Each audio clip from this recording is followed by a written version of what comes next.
The piano in room 14 had not been tuned since the spring of 2019. Wendell Pruitt knew this the way a man knows the exact weight of something he carries every day, not by measuring but by feel. The middle C key stuck slightly on the downstroke, a hesitation so brief that most people never noticed it. Wendell noticed everything. That was the gift. That was also the curse. He sat alone in the room at 4:47 in the afternoon, the last of the September light cutting through Venetian blinds in thin orange strips across the linoleum floor. The other teachers had gone home. The custodial staff wouldn't reach this wing for another 40 minutes. In the silence between those two facts, Wendell Pruitt allowed himself the small private ritual he had practiced for 11 years at Jefferson Elementary. He placed both hands flat on the keys without pressing down, feeling the cool ivory-colored plastic under his palms, and he stayed there, not playing, not quite not playing, just existing in the space between sound and silence, which was the only honest place he knew. His hands were 67 years old. They didn't look it exactly. The knuckles were swollen in the way of men who had spent decades gripping things, and the skin across the back of his left hand carried a scar from a session in Memphis in 1988 where a music stand had fallen. The fingers themselves were still long, still precise. A studio engineer named Walter Dupree had once told Wendell that his hands belonged on a concert stage, not in a back room cutting harmony tracks for artists who would never say his name. Wendell had laughed at that. He had been 31 years old, still young enough to believe that laughing at a painful truth was the same as surviving it. He was 67 now. He understood the difference.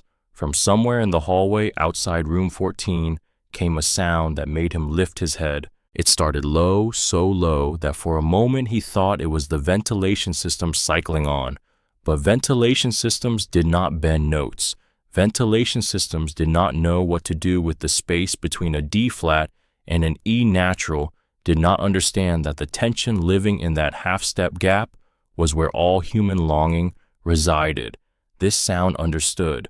This sound lived there deliberately, the way a person stands in a doorway between two rooms because they haven't yet decided which life they want. Wendell took his hands off the keys.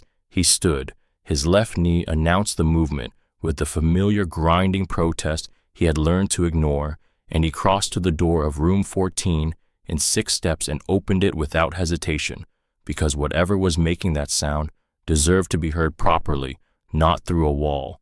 The hallway of Jefferson Elementary at 4:49 on a Wednesday afternoon was empty except for a girl sitting on the floor beside the water fountain, her back against the cinder block wall, her knees pulled to her chest. She was 11 years old, though she carried herself in certain moments with the gravity of someone much older, as Wendell would come to understand over the weeks that followed. Her school uniform navy blue skirt, white polo, both washed enough times to have lost the aggressive brightness of new fabric, was neat despite the floor.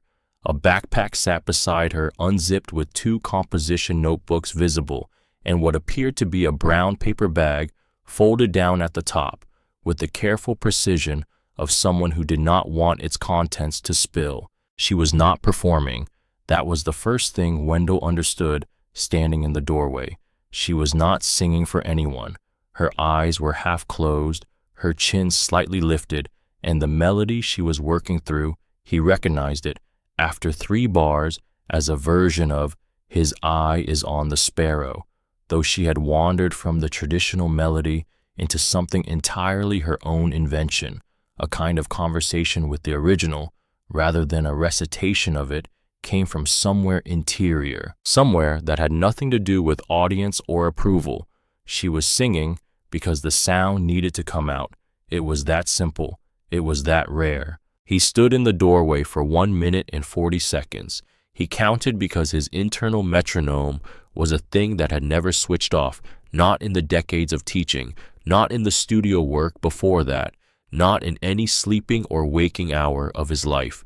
1 minute and 40 seconds of a girl sitting on a hallway floor, singing to no one, and in that time, She moved through 3 distinct register shifts without a single audible break, from chest voice to a middle head register to something in the upper range that should have cost her effort and cost her nothing at all. When she opened her eyes and saw him, she stopped. "Don't."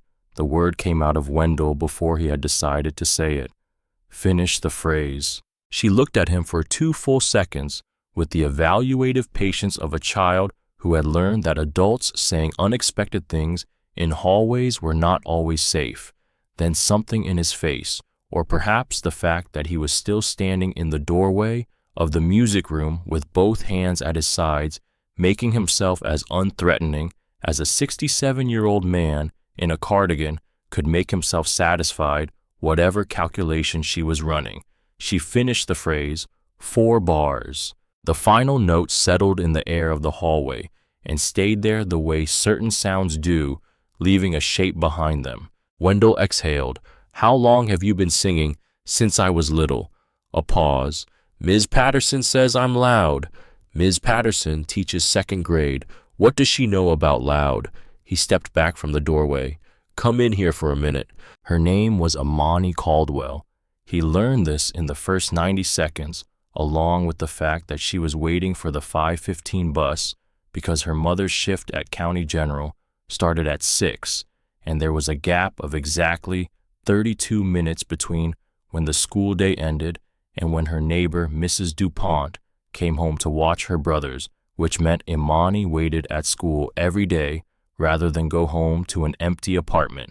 She delivered all of this without complaint, the way people report, whether not as grievance, just as the current condition of things. Wendell sat on the edge of his desk. She sat in the chair closest to the door, the backpack in her lap. "Do you know what perfect pitch is?" He asked the question the way he would have asked any student directly, without the softening that some teachers applied to questions they feared might discourage. He had found over the years that children with real ability were not discouraged by directness. They were relieved by it. She shook her head. "It means you can identify any musical note just by hearing it without a reference point. Most musicians spend years training to come close to it. Some never do." He watched her face. "You have it. You've probably always had it. It means you hear things other people don't, differences in pitch that most ears register as basically the same note you hear as distinct. It also means when something is off even slightly, it bothers you in a way you might not have words for." She was quiet for a moment, like when Mr. Delgado plays guitar at assembly and it sounds like something's wrong but everyone else claps anyway. He tunes to himself instead of to a fixed reference. He's consistently about 15 cents flat on his G string. Wendell allowed himself a small smile. Yes, like that. The 5:15 bus was not a problem Wendell could solve that afternoon, but he wrote his cell number on a sticky note and told her to give it to her mother, and he said, because it was true, because it needed to be said plainly without decoration, "Your daughter hears things the rest of us can't. 1 in 10,000 people have what she has, maybe fewer." He didn't say the rest. He didn't say, and I have watched what happens to voices like that when the people attached to them don't know what they're carrying and sign the wrong papers too young and spend 30 years in hallways outside rooms where other people are getting credit for what those voices built. He didn't say any of that because she was 11 and the bus was coming and there was time. He believed that Wednesday afternoon that there was time. Loretta Caldwell worked the overnight shift at County General Hospital 4 nights a week and picked up per diem shifts when the scheduling coordinator called, which was often because Loretta Caldwell was the kind of nurse that other nurses covered for, and administrators quietly listed first on the call sheet when a difficult patient needed someone who could handle both the medicine and the human being at the same time. She was 38 years old. She had been doing this work for 14 years. She was good at it in the way that people are good at things that cost them something every time. She came to Jefferson Elementary on the following Thursday, her first morning off in 5 days, wearing the expression of a woman who has arranged the logistics of a life childcare, bus schedules, grocery delivery windows, the specific timing of when her older son's asthma medication needed to be refilled with such precision that an unexpected additional meeting represents not an inconvenience, but a structural threat. Wendell recognized the expression because he had seen it on his mother's face for most of his childhood. He did not waste her time. Perfect pitch, he told her, 1 in 10,000. Loretta sat across from him in the chair that Amani had sat in the week before, though she did not put anything in her lap. She kept her hands on the table between them open, which Wendell read as the posture of someone prepared to receive information they might not want. What do we do with that?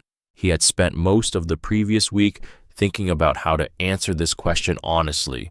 Professional training would help her develop what she already has naturally, Berkeley eventually, or a conservatory program. In the near term, there are youth programs. Some have scholarship tracks.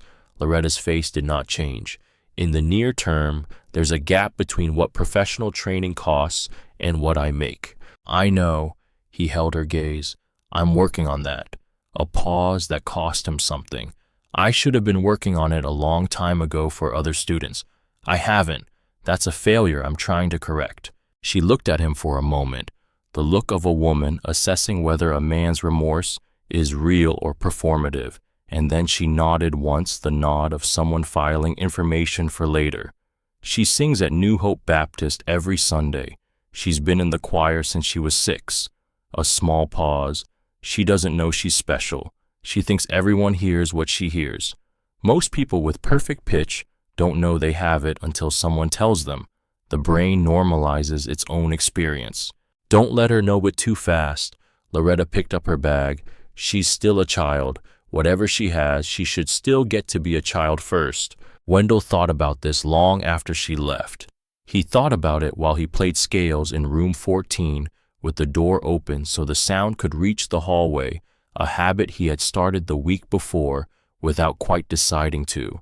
He thought about it while he drove home to his apartment in Inglewood, past the recording studio on La Brea that had been converted to a yoga studio sometime in the mid-2000s, the studio where he had cut the harmony tracks on a session in the fall of 1991 that had paid his rent for 3 months and taken something from him that rent money did not cover. He thought about what it meant to know what you were carrying before the world had a chance to tell you it wasn't worth much. The letter arrived at Jefferson Elementary on a Tuesday morning in October, and by the time Wendell reached the front office to retrieve his copy, 3 other teachers had already heard about it and were discussing it with the breathless specificity of people encountering something that does not happen at schools like Jefferson Elementary.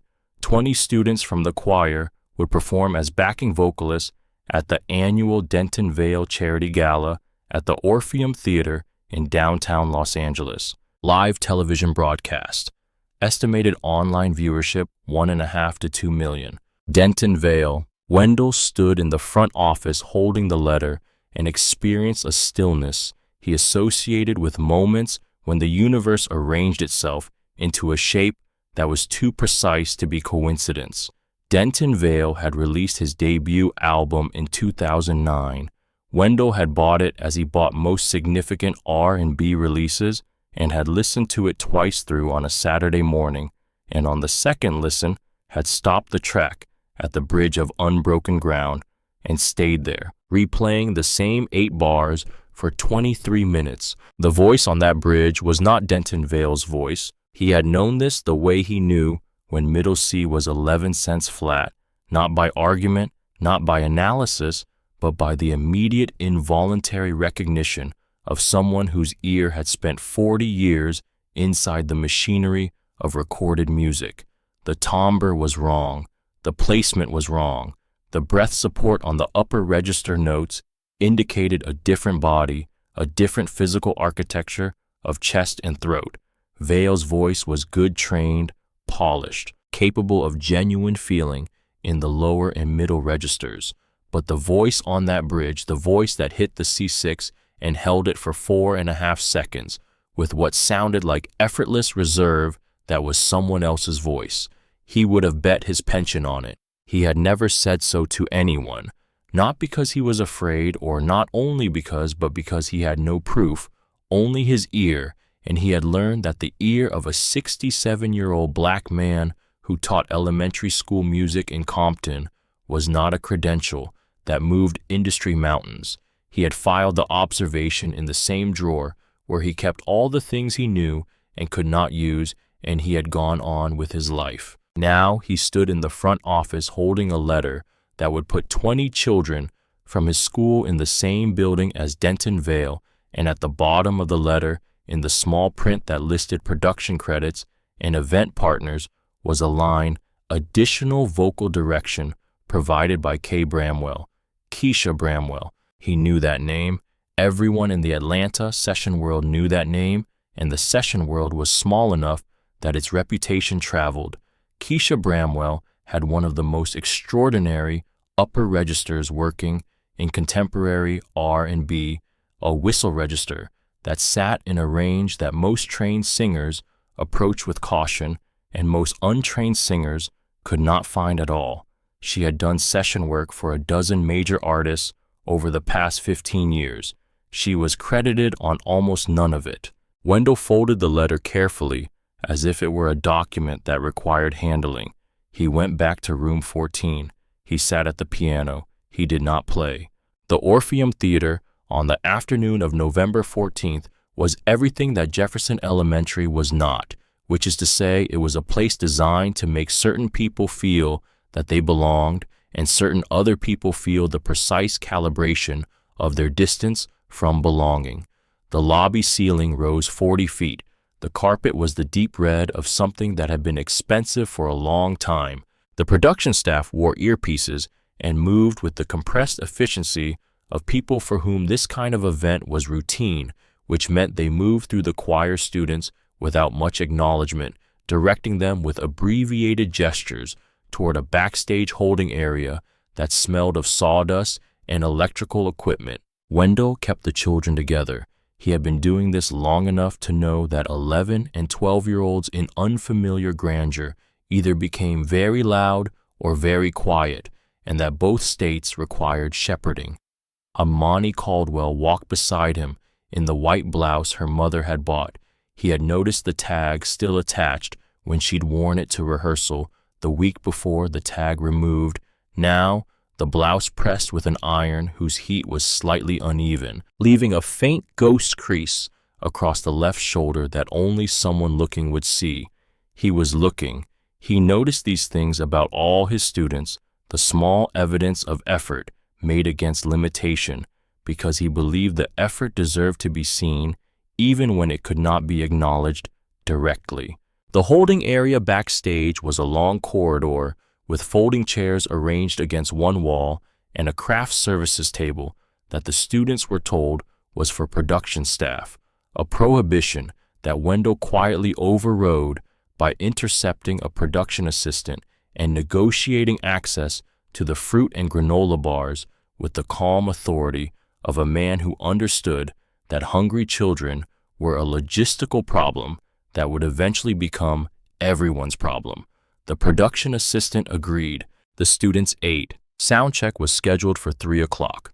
The choir's portion, 3 songs in 2-part harmony, background only standing behind veil at a designated mark, was slotted for 3:45. Wendell moved his students through their preparation with the quiet precision of long practice breathing exercises, a soft warm-up run, a review of the 3 songs' chord structures.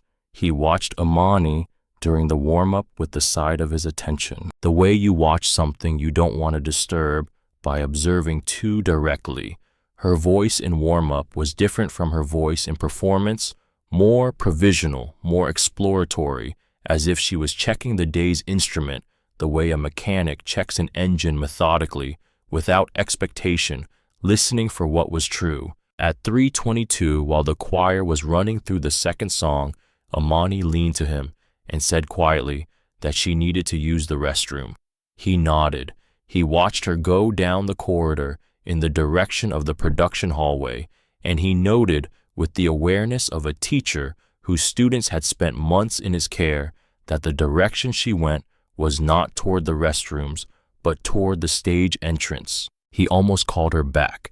He would think about this later, the moment when he almost called her back, with the regret of a man cataloging the small failures that accumulate into large ones. He did not call her back. Instead, after 30 seconds, he told the student nearest him to keep the group running through the bridge section, and he followed. The stage entrance to the Orpheum's main theater was a set of heavy black curtains at the end of a side corridor, and from the corridor, through a gap in the curtains, you could hear what was happening on stage without being visible from the floor. Wendell reached the curtains at 3:24 and stood 2 feet back from them and listened. Denton Vale was rehearsing Unbroken Ground. The verse moved easily. Vale's voice in the lower and middle register was genuinely capable, the kind of trained instrument that reflected years of real work, and Wendell found himself, as he always did, when confronted with real craft, setting aside his reservations to listen honestly. The verse was good, the pre-chorus was good, the chorus was good. Then the bridge arrived, the ascending figure that moved from E4 through a chromatic climb toward the C6, the note that had defined Vale's career, the note that lived in the same upper air as the voice Wendell had heard on that album 15 years ago, and Vale's voice followed the ascent up through A5, and then at the threshold of B5, something gave way. The crack was not dramatic. It was almost gentle, the sound of a voice reaching for something just beyond its reliable range and finding the edge of that range with the quiet honesty of a physical fact. Vale stopped.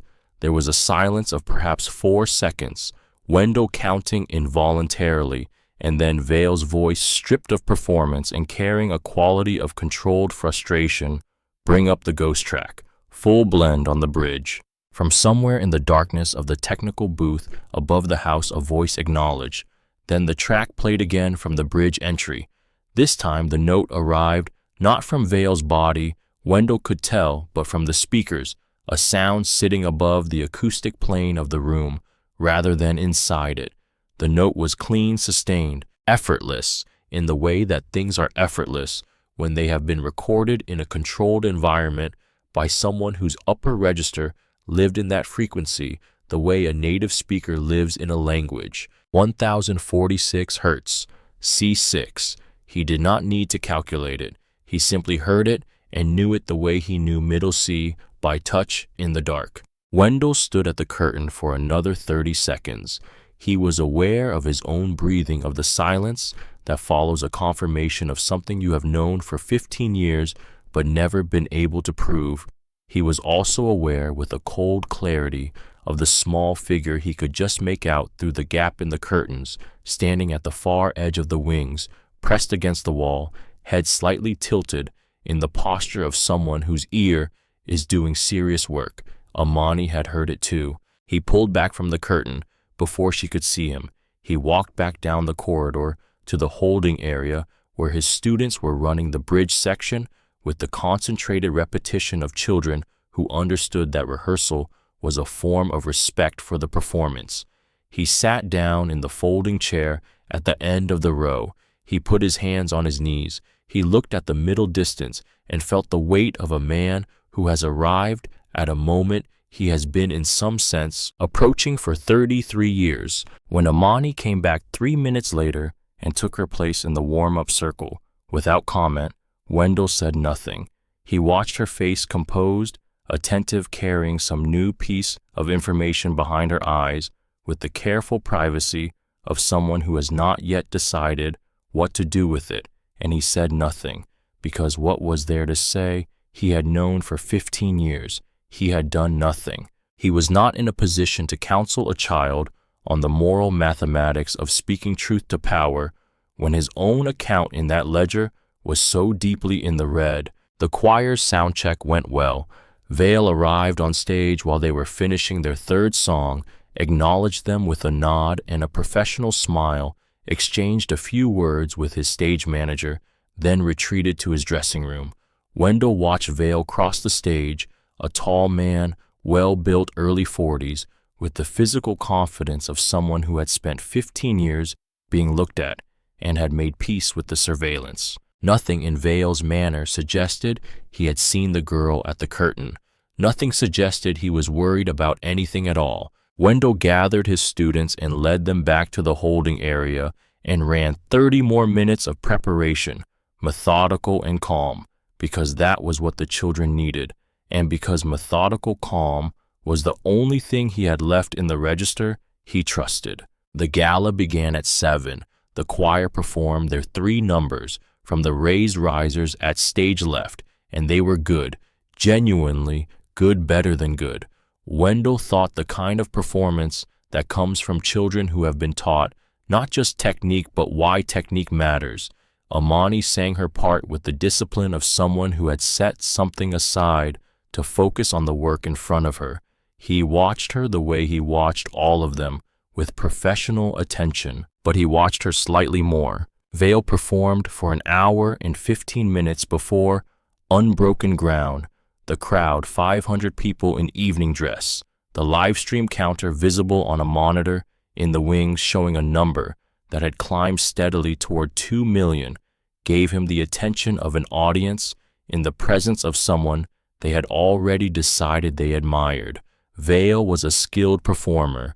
Whatever the truth of what lived on his records, his stage presence was genuine, his connection to the crowd real. Wendell watched this and held both things at once, the way he had always held complex truths with the steadiness of someone who understood that reality rarely simplified itself for the convenience of clean emotion. The set reached its final song. The opening bars of Unbroken Ground began, and the recognition that moved through the room was audible, a collective intake, a leaning forward.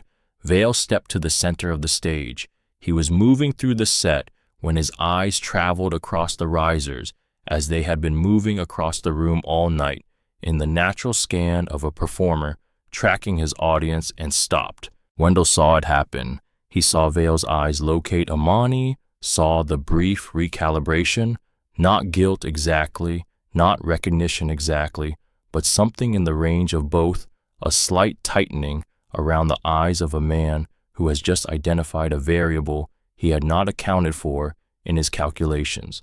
Amani was watching the stage with the still attention she brought to everything musical, and she did not notice Vale looking at her, or if she noticed, she did not show it. Vale looked at her for 2 seconds, then he pointed. "The girl in the back, the one in the white shirt, come up here." The sound of 500 people turning was almost physical.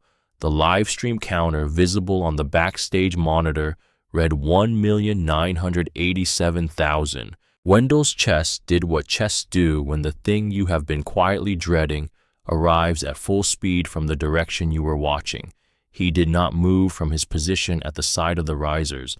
He watched Amani, who had gone very still, not with fear, but with the stillness of someone taking inventory of a situation before deciding how to move through it.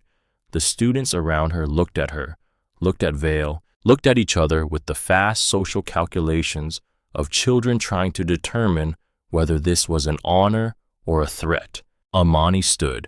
She walked down from the risers, careful, unhurried each step, deliberate, her hands at her sides, and crossed the stage toward the spotlight where Vale was waiting. She was 4 feet 7 inches tall. The spotlight was not designed for someone that height. It caught her face and the upper half of her body and left her feet in near darkness, which had the inadvertent effect of making her look suspended, untethered from the floor. Vale crouched slightly to speak near the microphone he had angled toward her, and in the crouch, the gesture had the appearance of largesse, a famous man making himself accessible to a child, but Wendell was close enough to see the angle of Vale's eyes, which were not generous. Vale's voice dropped below the house audio mix, intimate, designed for just the two of them, though his microphone was still technically live, as was the lavalier clipped to Imani's choir uniform that had been activated during sound check and never fully deactivated by the production team, a detail that the production team would, in the days that followed, deeply regret. You were watching me during sound check. The sentence arrived as a statement, not a question stripped of any attempt at pleasantry. You want to be smart, you be smart somewhere else. Fail quietly, kid. Nobody believes a little girl from Compton. The house audio feed carried his voice at approximately 30% of its natural level. It was enough. The live stream captured all of it. In the comment feed on the broadcast platform, which was moving too fast to read in real time, something shifted a turn in the current, the way water changes direction before the surface shows it. Wendell felt the floor of the moment drop out. Imani stood in the spotlight with Vale's words still settling in the air around her. She did not flinch. She did not look at the audience, did not look at the cameras, did not perform composure for anyone watching. She looked at the stage floor for exactly 3 seconds. Wendell counted with the expression of someone doing an honest reckoning. Then she lifted her head. Her eyes found the risers traveled the distance to where Wendell stood at the side of the stage and held. He looked back at her. Across the distance of 40 feet and 33 years of his own silence, across the weight of the NDA he had signed in a studio in the fall of 1991 when he was 34 years old and needed the money and told himself it was just business. Across all of that, he looked at her. He gave the smallest possible nod. It was the least he had ever done for someone. It was the most he had managed in 33 years. Imani turned back to Vale. The room was quiet in the way of rooms holding their breath. The live stream counter read 2,011,000. Her voice, when it came, was clear and level, carrying none of the performance of courage, just the sound of someone saying the thing that needed to be said simply because it was true. Mr. Vale, before I sing, can you turn off the ghost track? The Orpheum Theater went silent in the total way of spaces where 500 people have simultaneously stopped moving. Vale's face performed several things in rapid succession: surprise, dismissal, recovery, recalculation, and settled on an expression of benign patience that did not reach his eyes. The ghost track is part of the arrangement, sweetheart. You asked for it during sound check, after you tried to sing the bridge and your voice. Sound check is technical preparation. It's not a performance. His tone carried the authority of a man explaining something to someone who lacks the context to understand it. What I do in sound check is 932 hertz. The number came out of her with the precision of a fact she had been carrying since 3:24 that afternoon, waiting for the moment it was needed. That's an A-sharp 5. The note on your album is 1046 hertz. That's C6. They're not the same note. A pause, not for effect, not theatrical, just the natural space of a person completing a thought. I looked at your album credits. It says K. Bramwell, additional vocals. The silence that followed occupied a different quality of time than the silence before it. From somewhere in the first few rows, the seats reserved for industry, for the people who knew how the machine worked because they were part of it, a man stood up. Omari Stokes was 58 years old, with the build of someone who had spent a career in rooms full of difficult people and learned to stand in a way that discouraged challenge. His jacket was linen cream colored, the kind of understatement that carries more authority than display. He had been Vale's producer since the beginning. He had been in the room in 2009 when the album was made. He had known for 15 years whose voice that was. She's right. The two words landed in the room with the weight of a structure giving way. I was in that session. I mixed it. That's Keisha Bramwell's voice. Denton Vale did not move. He stood at the center of the stage with the microphone in his hand and the lights on him in the way of a person who has been in the light for so long that he has forgotten it can become a different kind of exposure. From the wings, Deshaun Merritt, who had been running Vale's soundboard for 5 years, who had loaded the ghost track file before every show, who had pressed the blend button on command more times than he could count, walked out of the darkness at the side of the stage with the expression of a man who has been waiting for someone else to go first and understands that the wait is over. Every show for 5 years, His voice was quieter than Omari's, but it carried in the silence. I run that track. He's never sung it live. Not once. He stopped walking when he was fully in the light, his body half turned toward the audience, half turned toward Vale, as if he had not yet fully committed to leaving one territory for another. Then he looked at Amani, small, still standing in the undesigned portion of the spotlight, and something in his expression completed itself. She's 11 years old. Yeah. Vale turned to him. Whatever he said was beneath the audio threshold. Merritt did not move. The room had become a different room than the one the evening had started in. The live stream counter, which had not been visible from where Wendell stood since Amani walked to the stage, had reached a number somewhere north of 2 million and was in the houses and apartments and offices where people were watching, generating a response that would not fully arrive until morning. Wendell stood at the side of the risers with his hands at his sides. He was aware of the choir students behind him who were doing what children do in the presence of adult emergency, becoming very still, watching very carefully, trying to understand from the behavior of the adults around them how dangerous this was. He was aware of the weight of the room. He was aware of the 33 years. Vale straightened. His voice, when it came back to performance volume, carried the tension of a man who has assessed a situation and determined that the only remaining move is the aggressive one. You want to sing this song? You sing it right now. No preparation, no backup, no second chances. Prove you know what you're talking about. The room shifted again, this time in the direction of something crueler, the cruelty of power that has been embarrassed in public. Somewhere in the audience, a woman drew a sharp breath. In the comment feed of the live stream, which was moving far too fast to read the response to what was happening, was building into something with velocity. Imani looked at the band. She looked at the floor briefly. She looked out at the dark mass of the audience, the faces barely visible beyond the first few rows. Then she looked back toward the risers one more time, and Wendell understood that she was not looking for permission.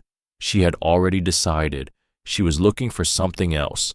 The acknowledgement between two people who understand each other, who have both stood in the same hallway, between courage and its absence, who know what it costs to stay and what it costs to leave. He gave it to her without hesitation this time, both hands very slightly open. She turned back to the stage, the band reading the room with the professional adaptability of musicians who had survived many volatile nights, shifted into position. The opening figure of Unbroken Ground began again the third time that melody had sounded in the Orpheum that day, each instance a different kind of truth. Imani Caldwell, 11 years old, 4 feet 7 inches, standing in a white blouse with a ghost crease across the left shoulder, closed her eyes for exactly 4 seconds. When she opened them, she began to sing. The verse was soft, almost conversational, carrying no announcement of what was coming. This was the first intelligence of it, that she did not begin with proof, did not announce herself, did not say, "Here is what I can do." She began with the song. She began where the song began, at the low end of its emotional range, in the place of simple statement, and she inhabited it fully, without reservation, without holding anything in reserve for what was coming. If this was the only music she was ever going to make in front of 2 million people, she was going to make it honestly. The pre-chorus rose and her voice rose with it, and the audience that had been leaning forward began without appearing to make a decision to lean forward further. The bridge arrived, E4, G4, B4, her voice moving through each note with the assurance of someone who has lived in these frequencies since the age of 5, who has never had occasion to fear them. D5, F5, A5.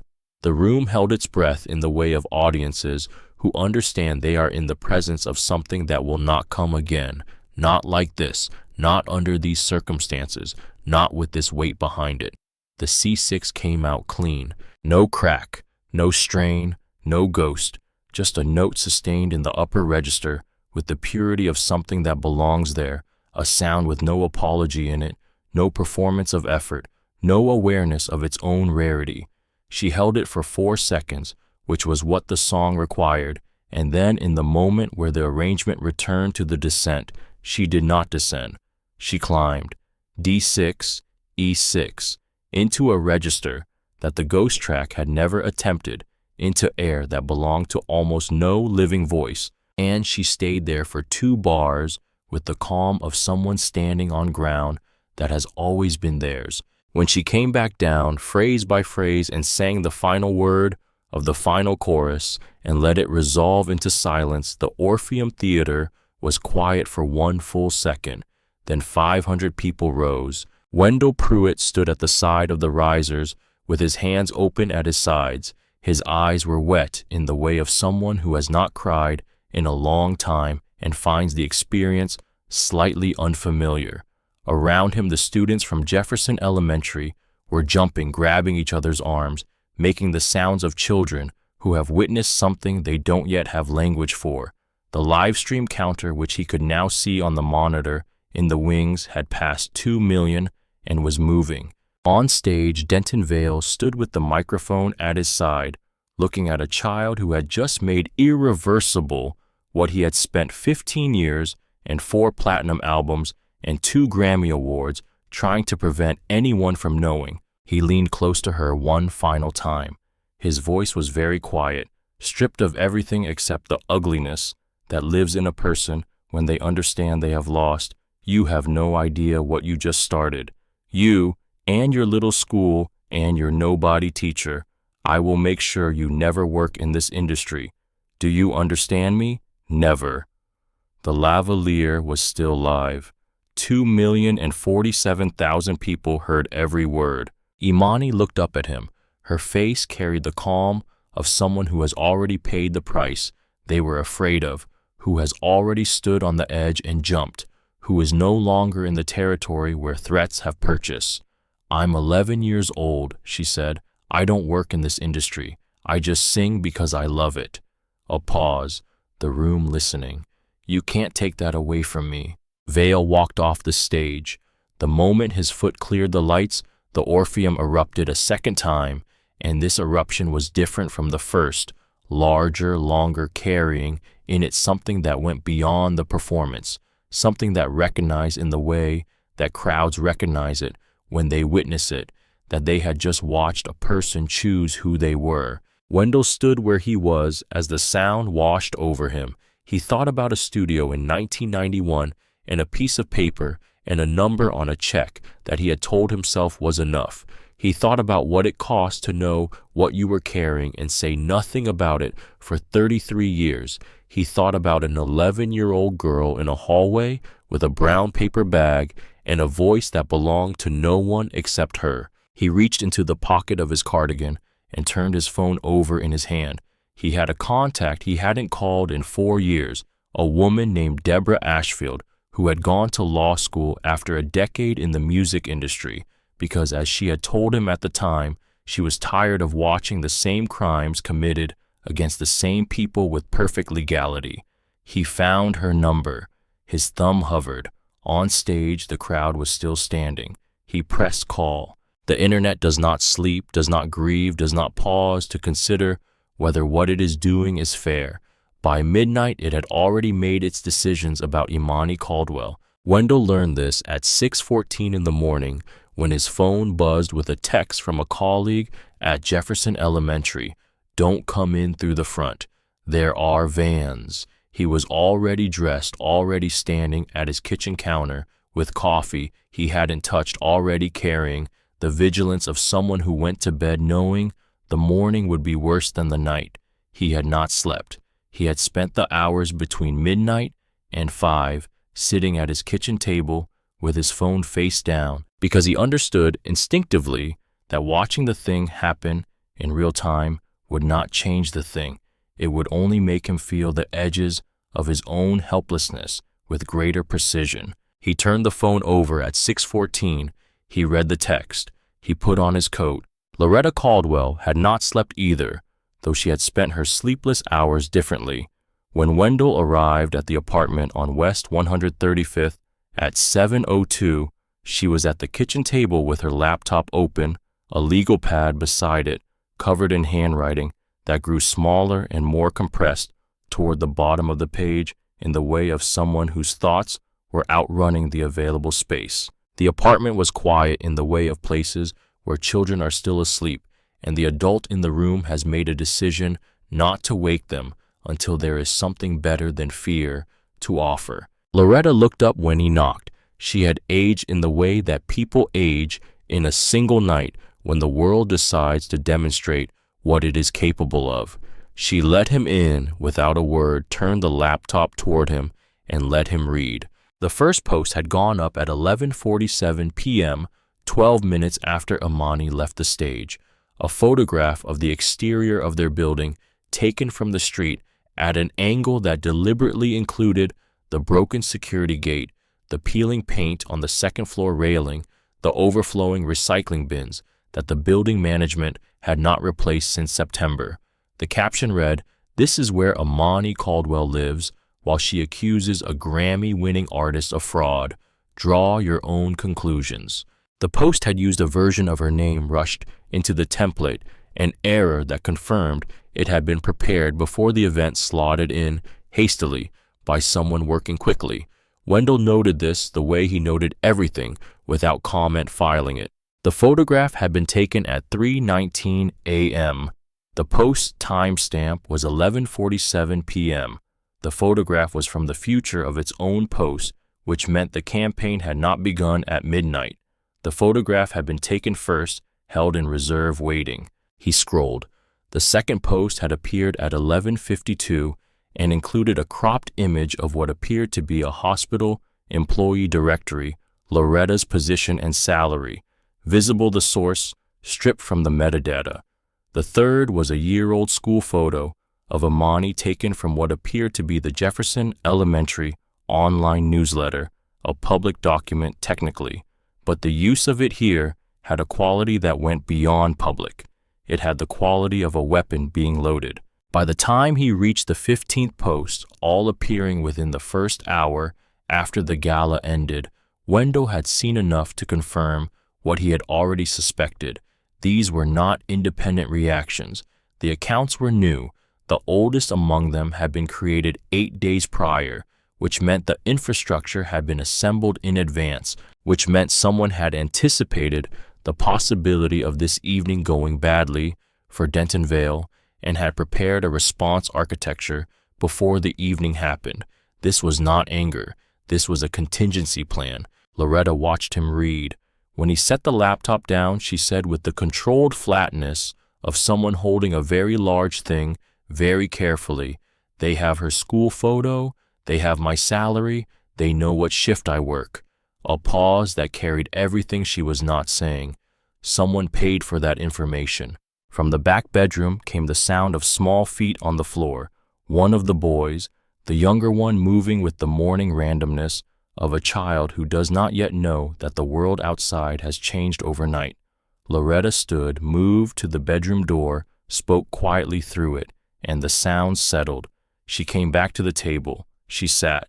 "She's still asleep," Loretta said. "She doesn't know yet." Wendell thought about what it meant to be 11 years old and wake up to the discovery that the night before, which had felt like the most honest thing you had ever done, had generated a coordinated effort to destroy your mother's reputation. He did not have adequate language for it. He had language for a lot of things, not for that. "Deborah Ashfield is coming at 7, he said. "I called her last night." Loretta looked at him. "Who is Deborah Ashfield?" "An entertainment attorney. She used to work at a major label, left 12 years ago, built a practice defending artists whose work was taken. She's good. She's also," he paused, finding the honest word, "she's the right person for this specific problem." "Is she expensive?" She said pro bono. He watched Loretta process this. 3 partners volunteered when she told them. The front door of the apartment, when Deborah Ashfield knocked at 7:09, opened to reveal a woman in her late 40s whose entire presentation communicated professional readiness, not the rehearsed readiness of someone performing competence, but the organic readiness of someone who had been in motion since before she arrived. She carried a briefcase the color of cognac leather, wore her hair close-cropped with no jewelry, moved through the door with the economy of someone who understood that the space she occupied in a room needed to be useful rather than decorative. She took in the kitchen table, the laptop, the legal pad, Loretta's expression, Wendell's coat still on. She set her briefcase on the table without being invited. The lawsuit, she said, pulling out a folder, was filed at 6:50 this morning. Loretta closed her eyes. 10 million defamation, false light, intentional infliction of emotional distress. Deborah's voice carried the neutrality of someone who had been trained to deliver bad news without the intonation of disaster, because the intonation of disaster was itself a kind of damage. Named parties: Amani, Caldwell, Jefferson Elementary School District, Wendell Pruitt, Omari Stokes, Deshaun Merritt. She looked up. They filed before the morning news cycle. That's intentional. It means the story that runs today leads with Grammy winner Sue's child and school rather than Grammy winner expose. They're trying to change the narrative before it sets. Loretta opened her eyes. The thing behind them had shifted from fear to something harder. Can they win? No. Defamation requires false statements. Everything Amani said was demonstrably true. The frequency analysis, the credit attribution, the live performance failure. They can't win on the merits. A beat. That's not why they filed. She did not need to finish the sentence. Wendell heard it anyway. They filed to bleed. They filed because litigation costs money regardless of outcome, because school districts have lawyers who answer to school boards, who answer to community pressure, because a 34-year-old session singer in Atlanta has savings that a $10 million lawsuit can exhaust in discovery alone. The lawsuit was not a legal instrument. It was a financial weapon, and it had been designed with knowledge of exactly how much damage its targets could absorb. Imani came out of the bedroom at 7:23, wearing her school uniform, which she had put on by habit, before remembering that school was not happening today. She stopped in the doorway when she saw Deborah, taking in the room the way she always did, a full assessment, before she moved or spoke. She looked at her mother's face. She looked at Wendell. She looked at the briefcase on the table. Deborah looked back at her with the directness of an adult who does not adjust her communication for children by making it simpler or softer, only by making it more precise. You're the one who heard it. Amani came to the table. She sat. She folded her hands in her lap with the composure of someone who has decided to be older than they are because the situation requires it. He said, "I'd never work in the industry." He's wrong about that. Deborah's certainty was not comforting in the performed way, it was factual. He's wrong about almost everything he said last night, which is fortunate for us. The morning moved in the way of mornings organized around emergency fast, in some stretches, suspended in others, the ordinary rhythms of the apartment pressing against the extraordinary rhythm of adults trying to construct a defense around a child who had simply told the truth. Wendell stayed. He sat in the corner of the kitchen while Deborah worked, and he was useful in the ways available to him, keeping the boys occupied in the back room for an hour, making coffee, reading through documents when Deborah put them in front of him, signing his name where his name was required. At 10:15, Jeffrey Crane arrived.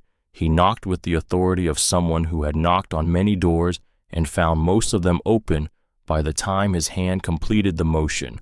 Loretta answered. Crane was 54 silver at the temples, wearing a suit whose primary function was to communicate the cost of the suit. He carried his briefcase at his side with the ease of an object that had been part of his silhouette for 30 years. He looked at Loretta. He looked past her at Deborah. His expression reorganized itself so quickly that only someone watching for it would have caught the recalculation, a brief tightening at the jaw, the split-second adjustment of a man who had expected to walk into a different room than the one he found. He recovered. He smiled. "Mrs. Caldwell, I represent Mr. Vale. I want to be clear that I'm here in the spirit of resolution, not conflict. He came in without waiting to be asked, because men like Crane understood that waiting to be asked was itself a concession. He sat at the table across from Deborah. He put his briefcase on the table. He opened it. The document was 3 pages. Imani watched him place it on the table from her position at the far end, and Wendell watched her watch it. And what he saw on her face was not fear. Exactly. It was the recognition of a shape she had been expecting, the way a person recognizes the approach of a storm they were told was coming. Crane walked through it with the patient thoroughness of a man who had given this speech many times and understood that repetition was itself a form of pressure. Imani would acknowledge that her public statements had been made without full understanding of standard industry practice. She would express regret for the confusion her statements had caused. She would agree to make no further public statements regarding Denton Vale or his recordings. In exchange, a $50,000 music scholarship, no strings payable, within 30 days of signing. He paused for the number to land. In the back room, the sound of the television cartoons, turned low, continued its steady narrative of a world entirely separate from this kitchen. Additionally, Crane continued, his voice carrying the gentleness of a man delivering terms he knows are cruel. Should this matter proceed to litigation, Mr. Vale's legal team would be compelled to examine the circumstances of the events at Jefferson Elementary, including questions of supervision and institutional liability. The school district has been informed that Mr. Vale's previously announced donation $500,000 for the music program is contingent on the resolution of this matter. He looked at Wendell. I believe you'd know what that donation meant to that program, Mr. Pruitt. Wendell looked back at him. He had been looked at by men like Crane before, men who believed that what they held over you was the most important thing in the room. He said nothing. He had learned over 67 years that silence could be a form of refusal. Crane picked up the document. He set it in front of Imani. This decision belongs to your family. He left the document on the table. He did not leave a pen, which was either an oversight or a statement. Deborah produced one from her briefcase before Crane's car had left the parking lot. Loretta sat at the table for a long time after he left. The document was between her and her daughter. Deborah was on her phone in the hallway. Wendell stayed in his corner, which was where he belonged in this moment present, available, not taking up more of the room than the room required him to take. Loretta looked at the document. She looked at Imani. She did not ask the question directly, because the direct question had an answer she could not afford to hear and might not be able to let stand. What she said instead was, Berkeley Juilliard, that's what 50,000 is. Imani looked at the document. She looked at the scholarship line, specifically at the number written in the way that large numbers are written in legal documents, numerals first, then spelled out in parentheses, as if the document does not trust the reader to believe that the number is real. She looked at it for a long time. She picked up the pen. She held it over the signature line. The pen did not touch paper. Wendell watched her face and saw the thing that was happening there, the genuine, unperformed difficulty of being 11 years old and asked to choose between the future you have been told you deserve and the truth you know you carry. He understood the weight of it. He had stood on that edge himself. He had been 34 when he stood there, which meant he had 23 more years of experience with cost-benefit calculations, 23 more years of practice at telling himself that the practical choice was also the wise one. She had none of that practice.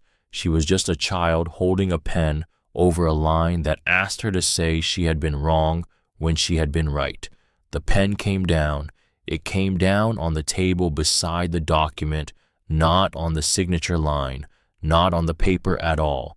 She set it perpendicular to the document with the deliberate placement of someone who wants to be clear about what they are doing, wants there to be no ambiguity about whether this was a mistake or a decision. If I sign that, she said, her voice carrying the quiet certainty of someone reading from an internal document they have been compiling without knowing it, then everything I said is a lie, and it wasn't a lie. A pause. He can have his money. Loretta closed her eyes. One tear moved down her left cheek. She did not wipe it. She opened her eyes, looked at her daughter, reached across the table, took Imani's hand in both of hers, held it. She did not speak for 20 seconds. Wendell stood up from his corner. He went to the hallway. He told Deborah they were ready to talk strategy. Keisha Bramwell posted her video at 2:37 in the afternoon from the parking lot of a recording studio in Atlanta that she had driven to, sat in front of for an hour and 40 minutes, then decided she could not go into. The video was recorded on her phone, held at arm's length in natural light that was not kind to the evidence of what the previous 16 hours had cost her. She had not prepared remarks. She looked directly into the camera with the expression of someone who has finished arguing with themselves. My name is Keisha Bramwell. I'm a session singer. I'm the voice that Denton Vale has been selling as his own for 15 years. The video was 47 seconds long. It did not contain elaborate explanation or emotional testimony, only the facts stated with the directness of someone who has carried a thing for so long that when they finally set it down, the act is almost physical. She showed the camera the first page of her NDA, her name visible, the hatch marks of the redaction visible over the dollar amount.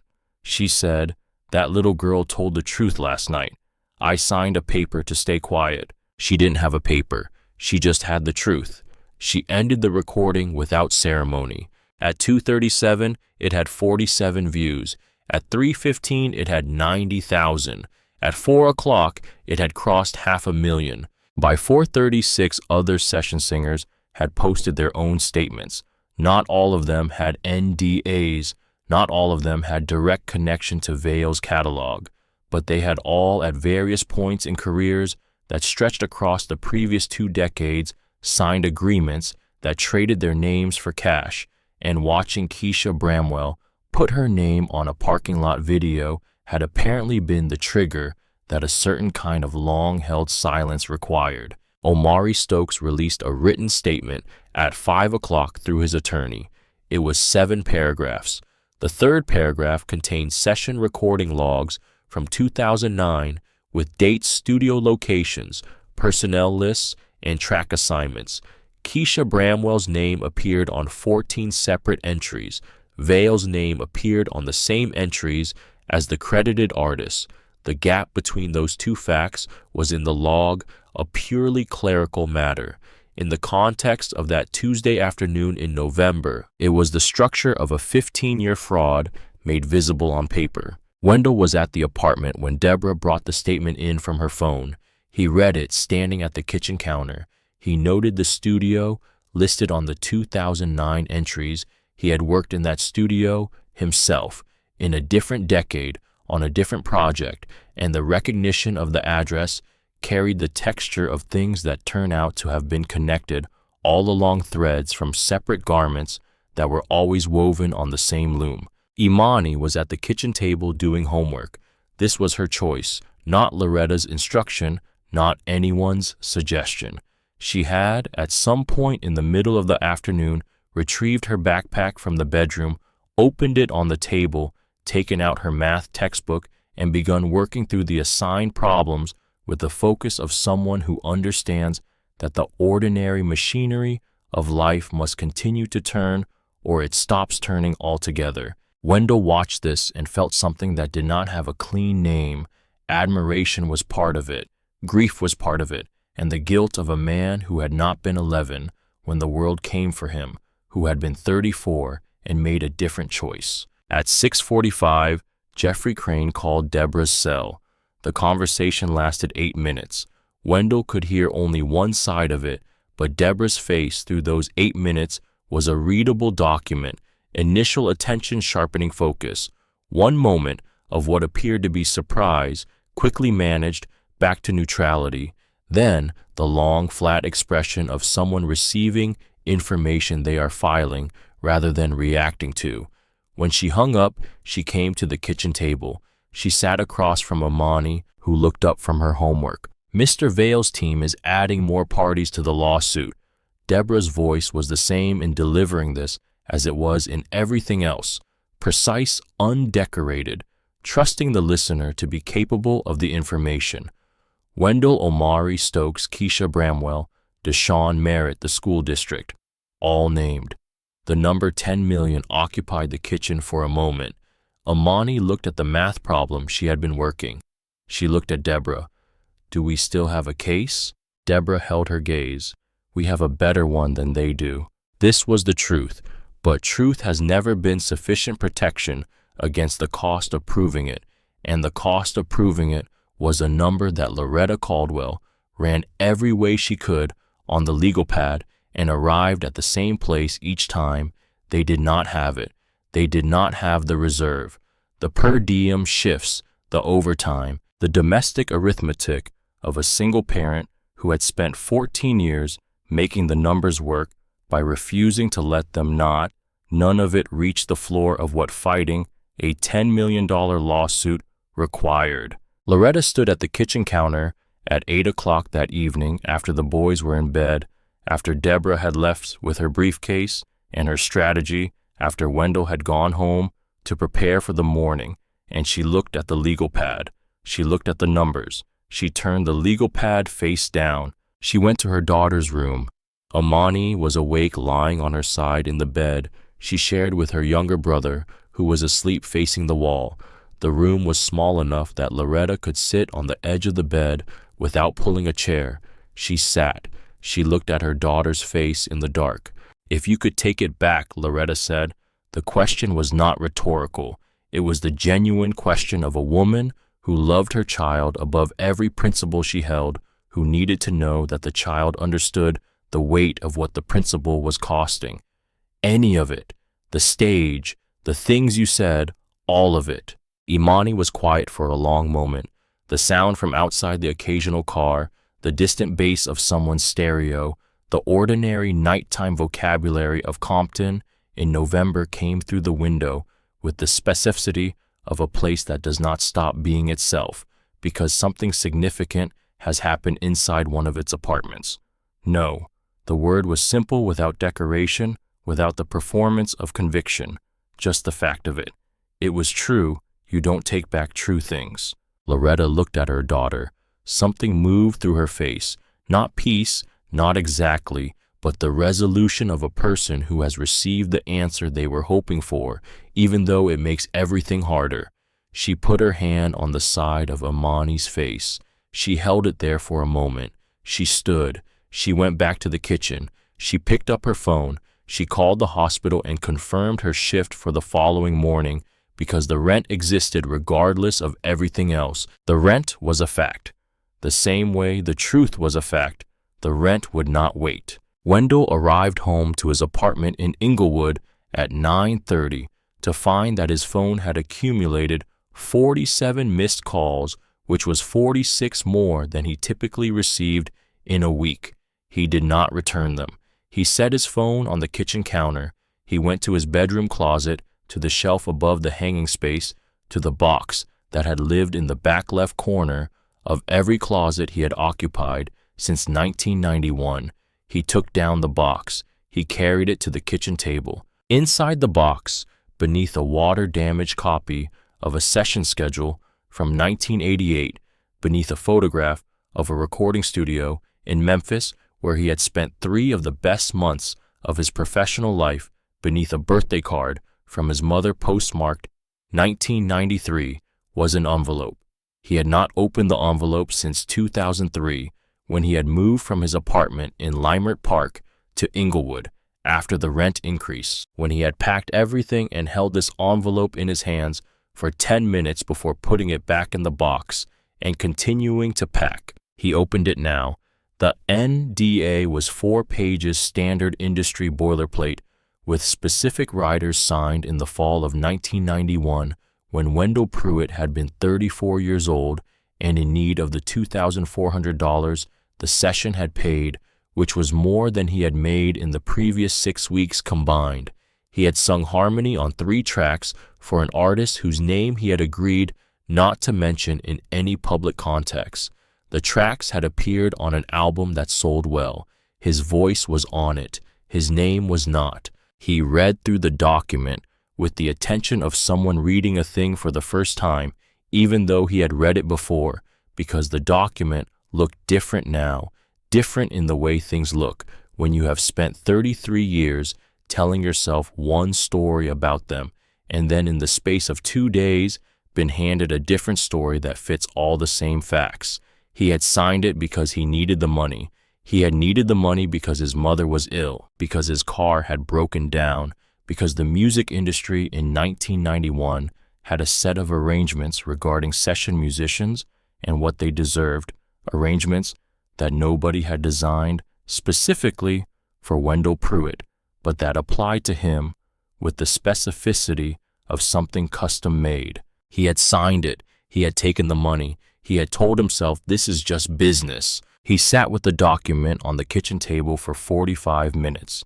He sat with what it meant that the same architecture that had produced this document had produced the one placed in front of Imani Caldwell that afternoon, the same language, the same logic, the same fundamental transaction of silence for currency offered to an 11-year-old with the same confidence that the offer would be accepted, because what was the alternative, really, when you were the one without the lawyers? The alternative, it turned out, was a child who set a pen perpendicular to the paper and said he can have his money. Wendell folded the NDA back into the envelope. He did not put it back in the box. He put it in his jacket pocket, in the interior breast pocket, against his chest, where he could feel it with every breath. Then he picked up his phone. He found Deborah Ashfield in his contacts. He typed a message, I need to tell you something about 1991. It may be useful. Call when you can. He sent it. He sat in the kitchen for another hour, with the light on, then stood, turned off. The light walked to the window of his living room. The street below was quiet. Somewhere in Compton, 2.5 miles east, a woman was checking her phone before a 6 a.m. shift. Somewhere in her apartment, in a bedroom too small for the 2 people sleeping in it, an 11-year-old was either asleep or lying awake in the way of people who have done an irreversible thing and are learning to live in the after of it. He stood at the window. He had been carrying the thing in his pocket for 33 years. He had carried it through all the years of teaching, through 11 years at Jefferson Elementary. Through every morning he had placed his hands on the keys of a piano that hadn't been tuned since 2019 and let his palms feel the cool of it without pressing down. He had carried it through every student whose voice he had shaped and sent forward and watched walk through doors he had not walked through himself. He thought about a girl who finished the phrase even when she didn't have to, who held a note that climbed into air that belonged to almost no one, then brought it down, phrase by phrase, without apology, who had set a pen down with the deliberate intention of a person choosing, for the first time or the 100th, to be exactly who they were. The thing in his pocket weighed the same as it had always weighed. He was just tired of pretending it didn't. The morning of the preliminary hearing, Deborah Ashfield arrived at the apartment on West 135th at 6:45 with 3 things: coffee, a revised motion response, and news. The news was that Deshaun Merritt had the previous evening submitted to Deborah's office a complete archive of Vale's show files, 47 concerts across 3 tours, each containing the ghost track file, each time-stamped, each bearing the session metadata that identified the source recording. Merritt had delivered the files without being asked. He had included a handwritten note on a piece of paper torn from a pocket notebook. She's 11 years old. Least I could do is make what she said provable. The files contained something that nobody in Vale's camp appeared to have considered when they filed the lawsuit session: metadata that identified not just Keisha Bramwell's voice, but the date, studio, and engineer for every track she had contributed to. The metadata constituted a production record. The production record constituted evidence.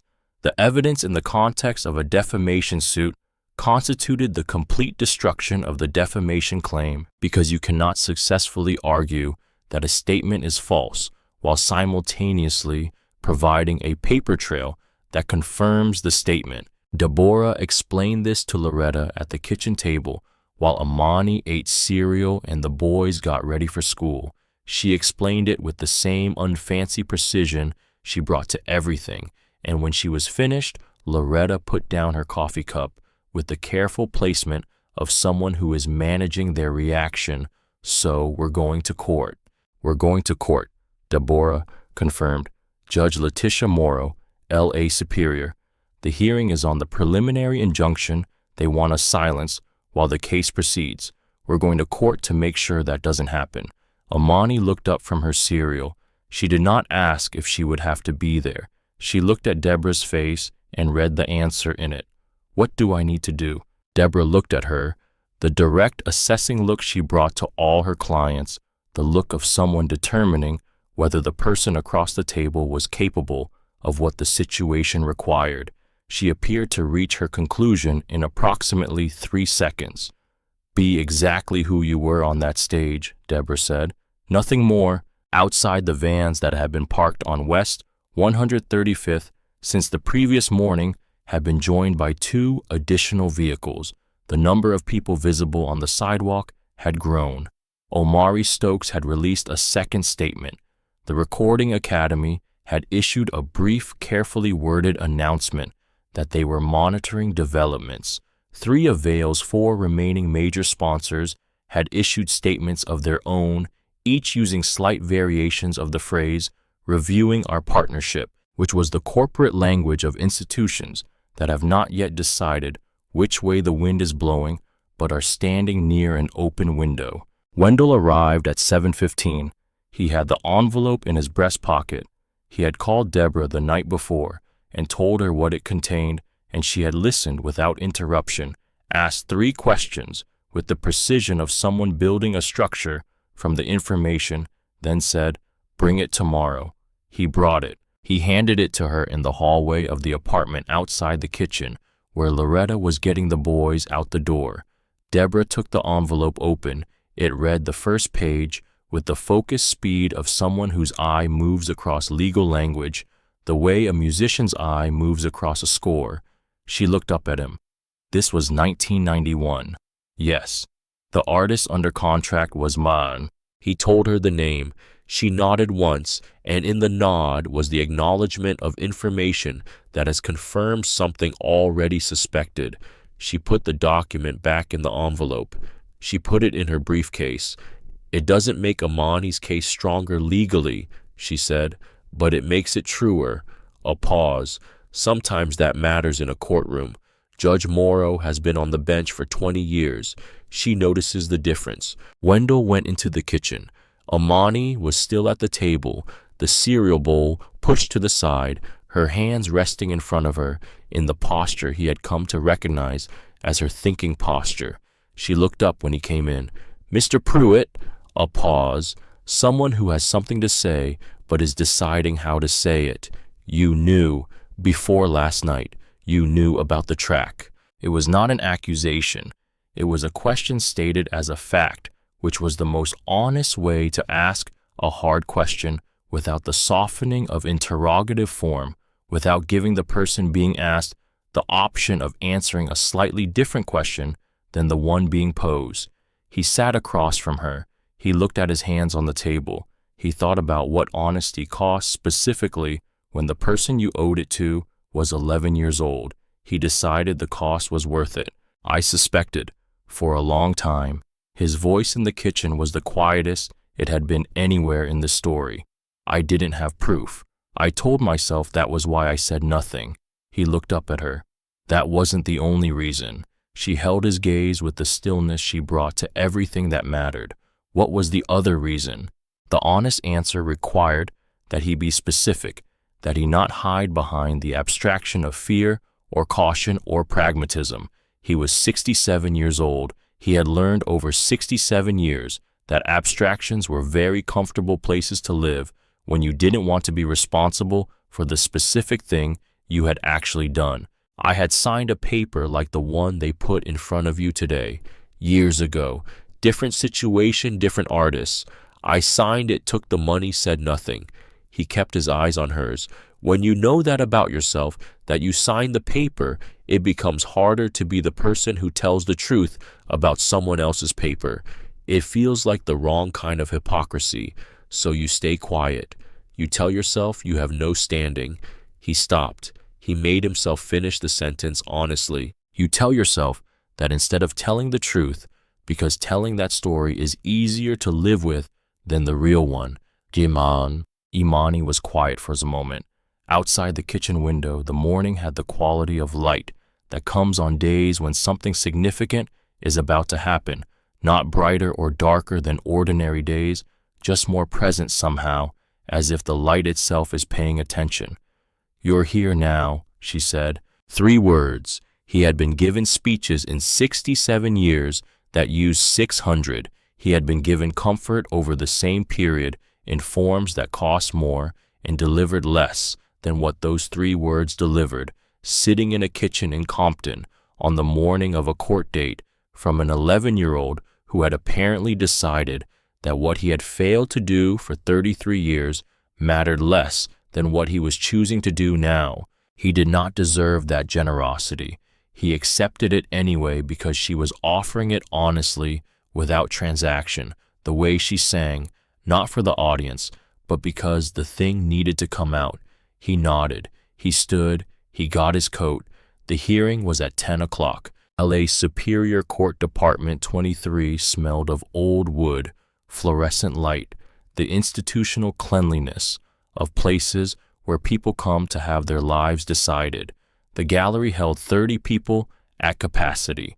By 9:47 a.m. on the morning of the hearing, it held 29, the remaining seat occupied by a journalist from the Los Angeles Times who had arrived at 8:15 and spent the intervening time reading through Deshaun Merritt's file archive on a laptop balanced on her knees. The reporters who couldn't get seats stood in the corridor outside with the compressed patience of people who understood that what happened in the next 2 hours would be either a footnote or a chapter, depending on how the morning went. Imani sat at the defense table between Loretta on her left and Deborah Ashfield on her right.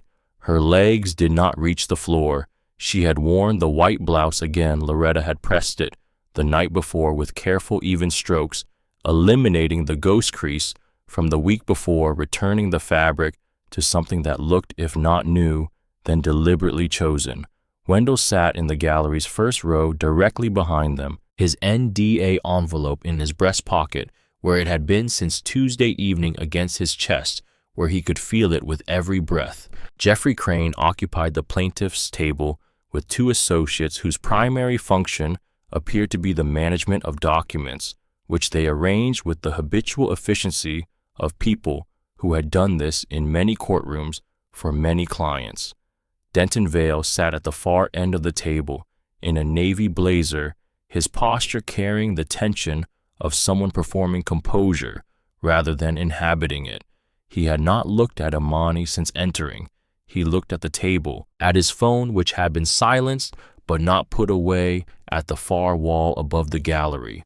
Wendell watched him and understood this was a man who had spent 15 years in rooms where looking away from something made it manageable. The courtroom did not operate on that principle. Judge Letitia Morrow entered at 10:02. She was 62 with the physical authority of someone who had occupied positions of power long enough that the authority had settled into her bearing rather than being performed by it. She took her seat. She looked at the plaintiff's table. She looked at the defense table. Her eyes stopped briefly on Imani, not with sympathy, not with anything that could be characterized as prejudgment, but with the attention of a person noting something that requires accurate accounting. Crane's opening was efficient: defamation, false light, intentional infliction. The injunction was necessary to prevent ongoing reputational harm while the substantive case proceeded.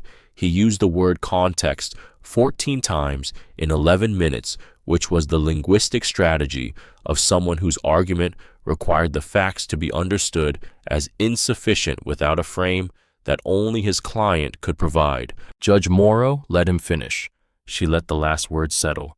Then, Mr. Crane, your client filed this motion seeking to prevent an 11-year-old child from speaking publicly while litigation proceeds. A pause that was not rhetorical. It was the pause of someone ensuring that the sentence had been heard in its full dimensions. Walk me through the statements you claim are defamatory. Crane walked through them. The frequency analysis, the credit attribution, the live performance characterization. Judge Morrow looked at her notes.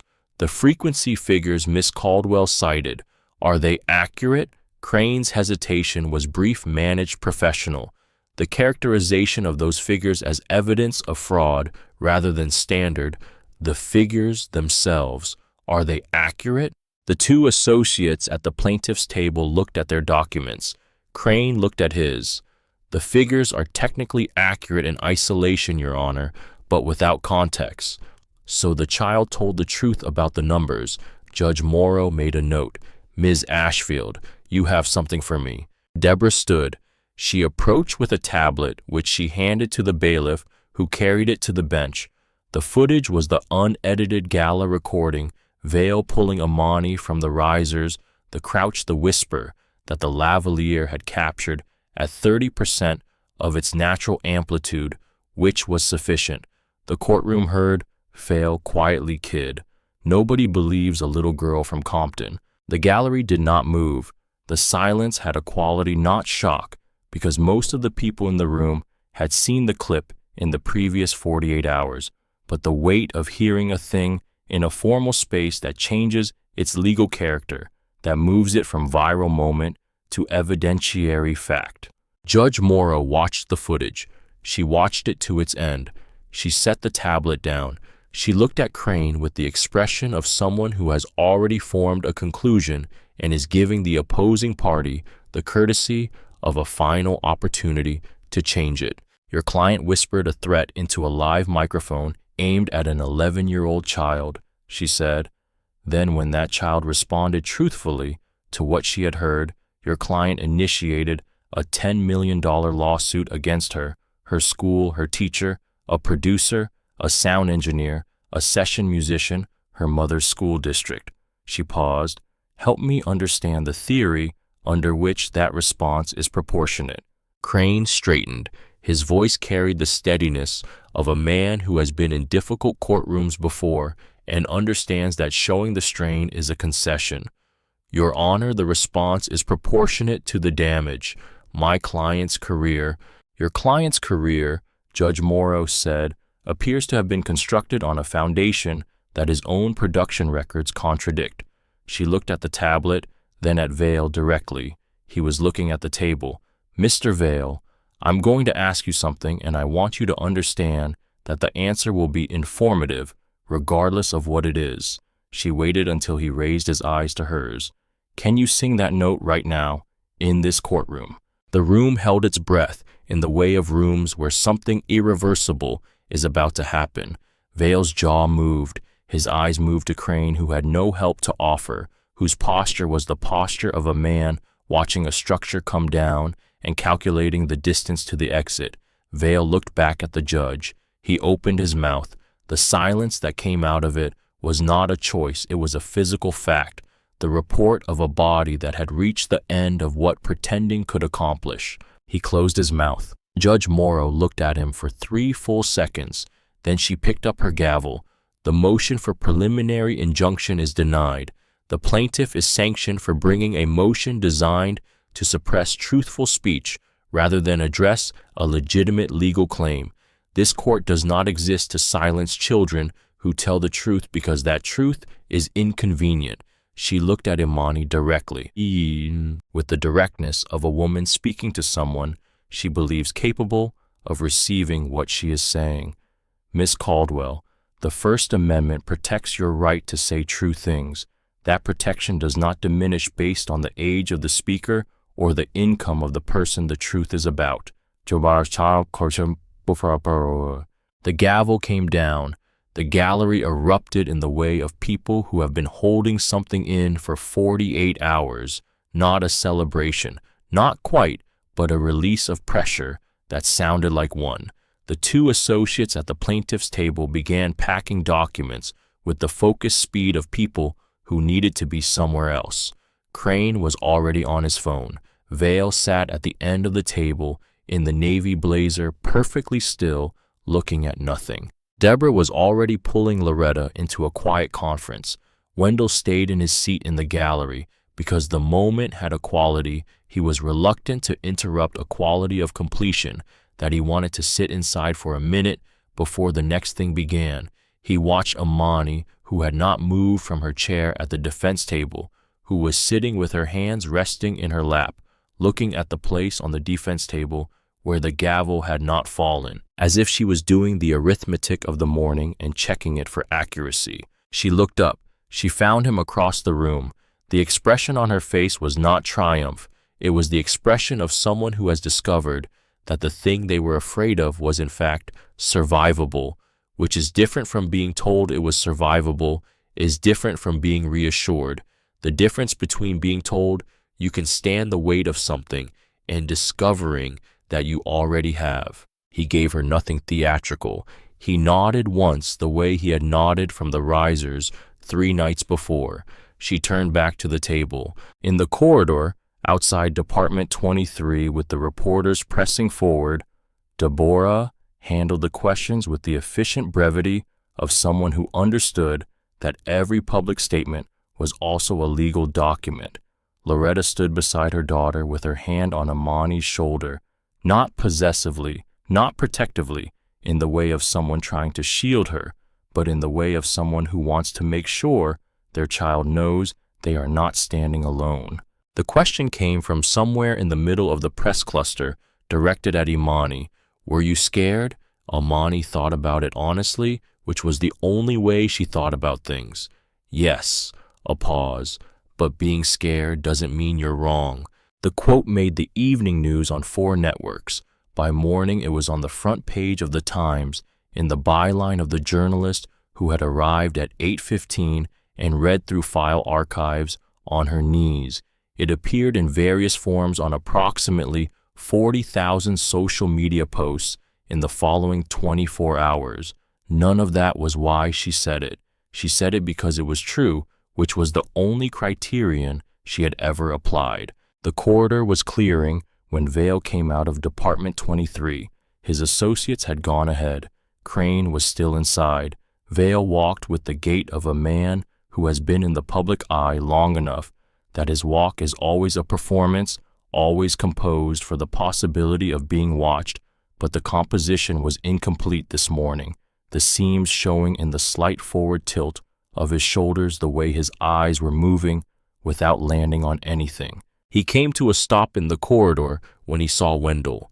They stood 8 feet apart in the thinning crowd in the manner of 2 people who have been moving toward an encounter they haven't acknowledged.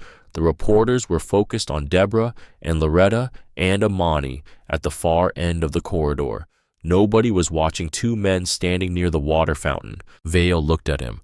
Not the way he had looked at things in the courtroom, not the studied avoidance, not the performance of composure, but directly with the raw recognition of someone who has run out of the energy required for performance. You signed one too.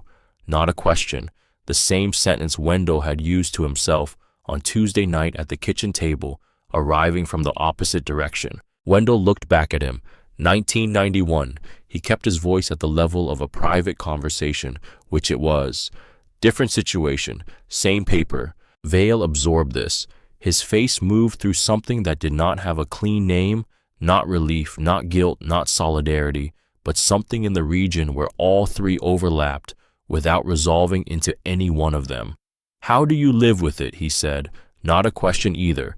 A genuine inquiry from a man who has been asking it of himself for a long time without arriving at a satisfying answer. Wendell thought about the piano in room 14 and the hands he had kept flat on the keys for 11 years without pressing down.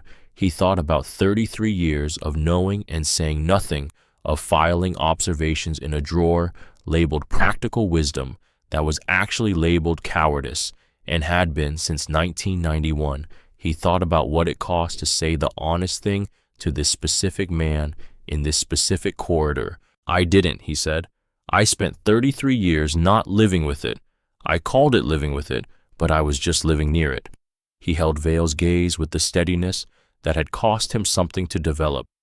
The difference between those two things, living with something or living near it, took a child explaining it to me for me to understand.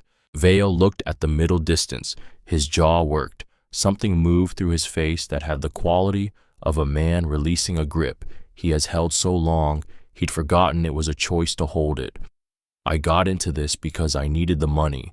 My grandmother's house. I was 23. A pause. I know that's not...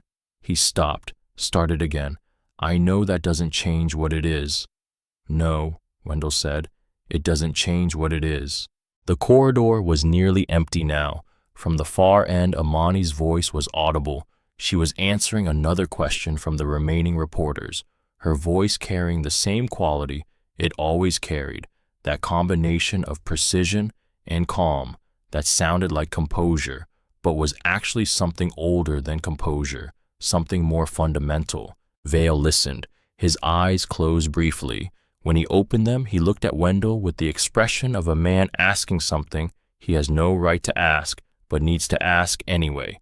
Does it get easier? Wendell thought about Tuesday night at his kitchen table with the envelope open and the weight of 33 years of a thing carried in a breast pocket without acknowledgement. He thought about 3 words from a child who had decided that what he'd failed to do for 3 decades mattered less than what he was choosing now. No, he said, but it gets quieter.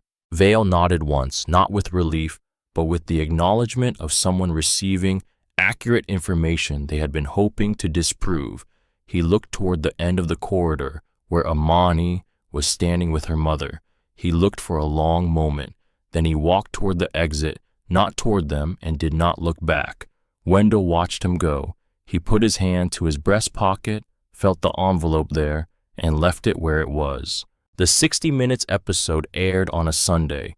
Chantel Reese had been working on it for 11 days, which was not enough time by the standards of the form, but the story had a quality of self-documentation that most investigations lack. The evidence was on record in public, in session files, in courtroom transcripts, in 47-time stamped ghost track files delivered voluntarily by a man who had decided that an 11-year-old deserved to have what she said be provable. Chantel did not need to manufacture revelation. She needed to organize it. The interview with Amani was filmed at the apartment on West 135th on a Thursday afternoon. The crew was small, Chantel a camera operator, a sound person who spent most of the session standing in the hallway because the kitchen was too small for the full team. The light came through the window at the angle of late afternoon in November, warm without being soft, the kind of light that tells the truth about things. Chantel was a careful interviewer in the way of people who understand that the best testimony comes when the person giving it forgets to perform. She asked about the music first, about perfect pitch, about what it felt like to hear something other people didn't hear. Amani answered with the directness she brought to technical things, the frequency figures coming out of her the way they had come out in the Orpheum, not as weapons but as facts, the natural vocabulary of someone who experienced sound as mathematics. The question about silence came 40 minutes in. When Mr. Vale told you to fail quietly, why didn't you? Amani was quiet for a moment. Not the silence of someone constructing an answer, but the silence of someone finding the true one. Because Mr. Pruitt was quiet for 33 years, she said. He's the best person I know. He's the kindest person I know. He's the most careful teacher I've ever had. Another pause. I could see what the quiet cost him. I didn't want to pay that. Chantel held the beat. The camera held the beat. Amani looked at the table, then back up. You can't take back true things, she said. You can only decide when you say them. The episode ran 18 million viewers, on the Sunday broadcast. The streaming numbers in the following 72 hours doubled that figure. By Monday morning, 3 of Vale's 4 remaining sponsors had withdrawn entirely. His label issued a statement confirming the termination of his contract. The Grammy committee announced a formal review. The 2 awards sat on the mantle of Vale's Hollywood Hills house, which was by that point in the early stages of being listed for sale. What happened next was not swift. The collapse of a 15-year career built on false foundations is not swift. It is methodical. The way demolition is methodical, each supporting element removed in sequence until the structure that remains cannot hold its own weight. The class action lawsuit brought by ticket holders consolidated within 6 weeks. 15,000 people who had paid to see a live performance and received a ghost track instead. The settlement totaled $23 million, of which the majority went to the claimants and the remainder to attorney's fees. Vale filed for bankruptcy protection in February. The Hollywood Hills house sold at auction in April. The Grammy Awards were formally revoked in March, a decision the Recording Academy announced in a statement that ran to 4 paragraphs and contained the phrase fraudulent representation of vocal performance in its second sentence. It was the first revocation in the history of the awards. The statement was covered by every major music publication, every major general news outlet, several academic journals on intellectual property, 2 law school casebooks in editions published the following year. Vale was not present for any of it in the public sense. He had, in the weeks following the courtroom hearing, become progressively less visible, not dramatically, not with the theater of public breakdown, but with the quiet recession of someone who has decided that the public space has cost him enough. He was seen occasionally, in the months that followed, at a small recording studio in Van Nuys that catered to independent artists without major label affiliation. He was not recording his own music. He was there as an observer sometimes, as an informal advisor on arrangement questions using the ear. He had always had the genuine musical intelligence that had never required a ghost track, that had always been there beneath the 15 years of supplemented performance. What nobody who wrote about his collapse noted what existed only in the private record of a single email sent to Deborah Ashfield 6 weeks after the hearing was that Vale had contacted the Recording Academy on his own initiative, not in response to their review, not because his lawyers advised it. He had written to request an appointment to provide a complete accounting of every session musician whose voice appeared on his catalog across 15 years, every track, every contributor, every name that had been buried under the phrase additional vocals or omitted entirely. He did not ask for anything in return.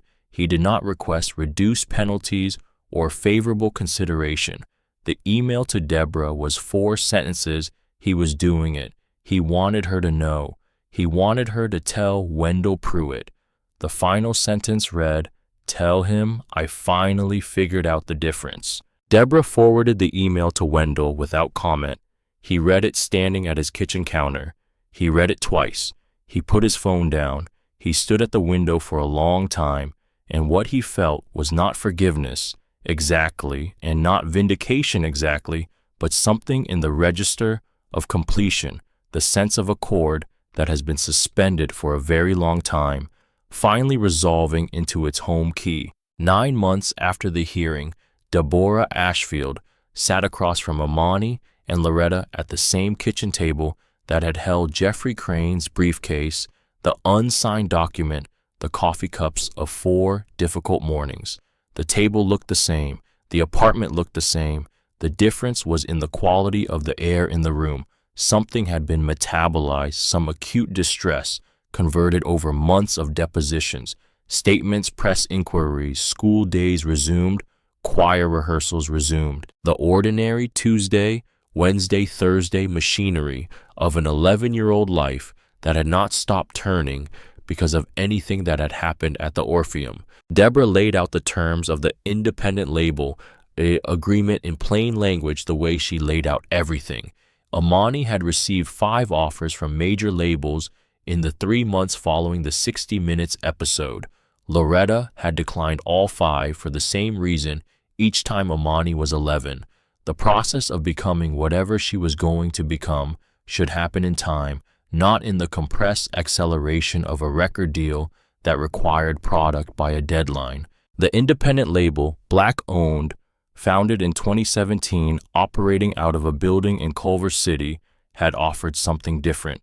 No album required before age 16, full creative control over the development of her sound, ownership of her masters, 15% of net earnings directed to a fund of her choosing. The terms had been Loretta's condition from the first conversation. The label had agreed without counter-negotiation, which was itself information about what they were. Imani read through the contract at the kitchen table with the same focused patience she brought to math problems, not quickly, not performing speed, but genuinely reading, stopping on language she didn't understand, asking Deborah to translate it into terms that matched what she already knew the contract should say. She asked 7 specific questions. Deborah answered each one.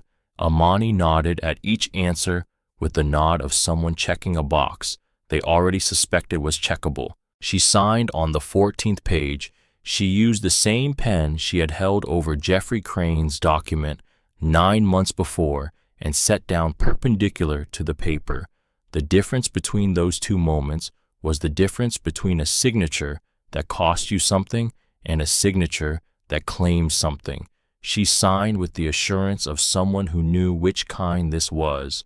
The fund she chose had a name she had been working on in the back of her composition notebook since December 1st: Voice, Scholarship and Legal Education for Young Singers from Under-Resourced Backgrounds. The scholarship component provided training costs. The legal education component, Deborah's suggestion accepted, immediately provided contract literacy, the knowledge of what you are signing before you sign it, the vocabulary for the room you are about to enter. 50 recipients in the first year. The applications came from 23 states. The review panel included Keisha Bramwell, who had by that point released her own album on the same independent label and was in the early weeks of a critical response that would, in February of the following year, produce the Grammy nomination that had been deferred by 15 years of someone else's credit. What the Recording Academy changed after the review was precise. New submission requirements mandated complete vocal credit documentation for all entries. The language additional vocals was retired from acceptable credit designation, replaced by a full list of credited contributors with specific track assignments. The revision applied retroactively to submissions under review, forward to all new entries. It was not a revolution, it was an adjustment. Adjustments made to systems that have operated by assumption for decades carry weight that is not proportionate to their apparent size. California Assembly Bill 2847 passed in the spring. Live performance disclosure requirements. Any concert event at which pre-recorded vocals were used in place of live performance was required to disclose this in advance in ticket materials in event programs. Violation was classified as consumer fraud. 12 states had introduced similar legislation by the end of the year. Spotify updated its credit display architecture in June. Apple Music followed in August. The changes were small in technical terms: an additional tab, an expanded metadata field. The effect was that the names of people who had contributed to recorded music, names that had lived for decades in the fine print of physical liner notes that no one read, became visible in the interface where the music was actually consumed. Session singers who had spent careers being audible but invisible became, in a practical sense, findable, not famous, not compensated for the years before, just visible. Deshaun Merritt, whose voluntary archive submission had made the evidentiary case possible, received a letter from the Musicians Union in the spring thanking him for his cooperation. He framed it on the wall of a new studio he was operating independently, having left Vale's production team in November. The studio specialized in session work for independent artists. Its operating principle, as stated on the website's About page, was that every voice on every track would be credited before the project was released. This was described as a policy. Among the session musicians who worked there, it was understood as something more structural than a policy, more like an axiom, a starting point from which everything else proceeded. Keisha Bramwell accepted her Grammy in February. She wore a dress the color of deep red that she had chosen herself, a color that had been described by 3 separate fashion journalists as bold, which was accurate but incomplete.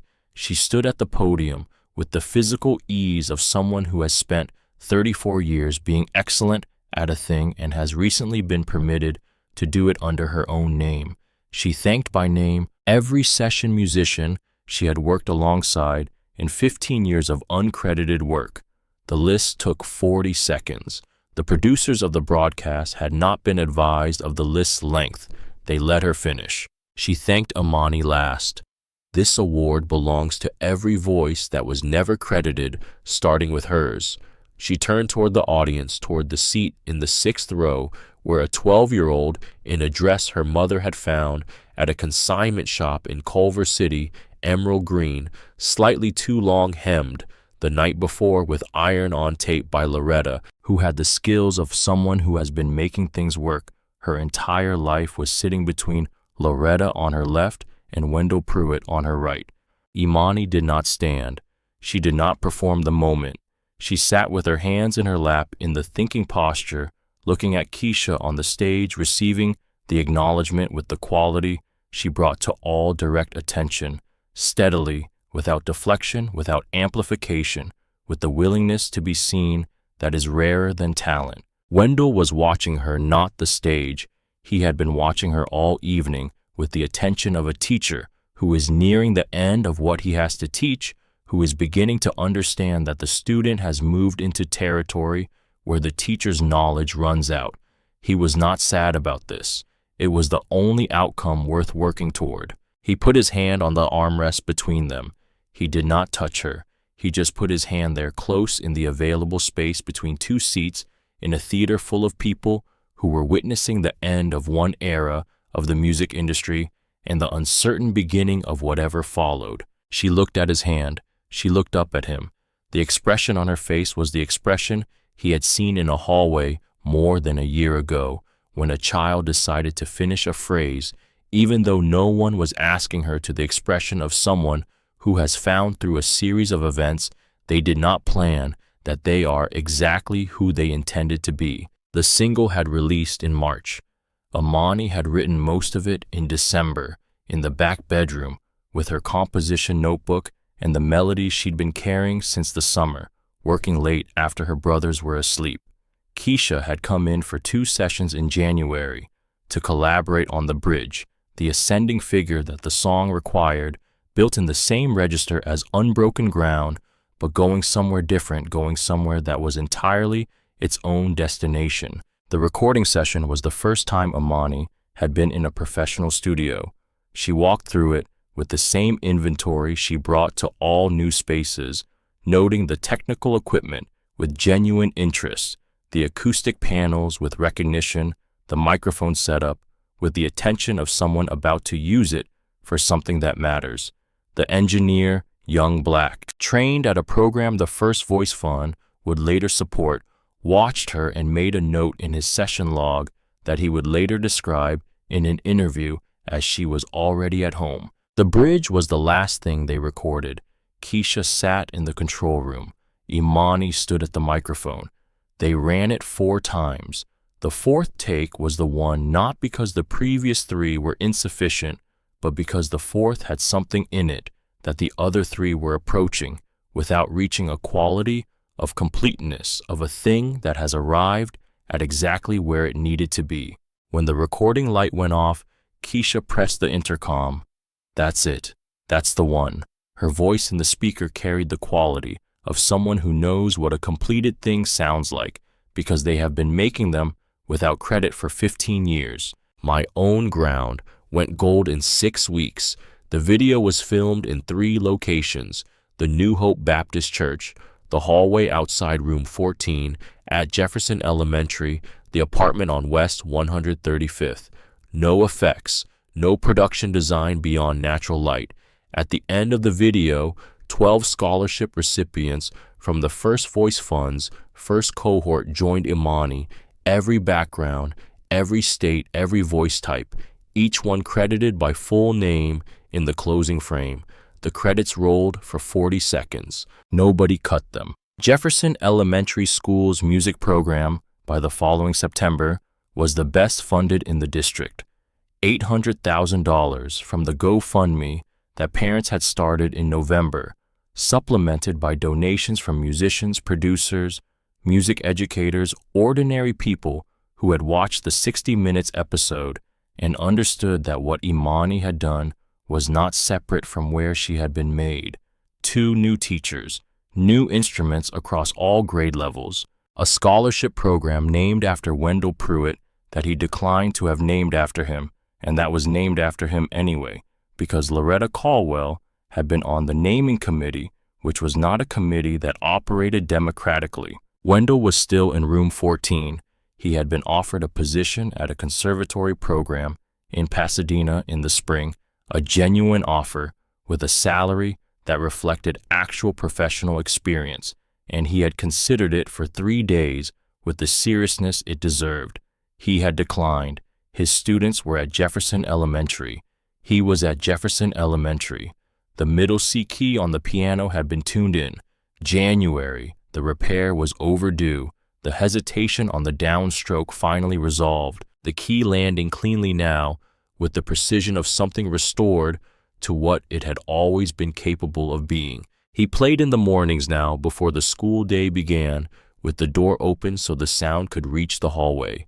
Not scales, not exercises, music, the actual full-bodied thing.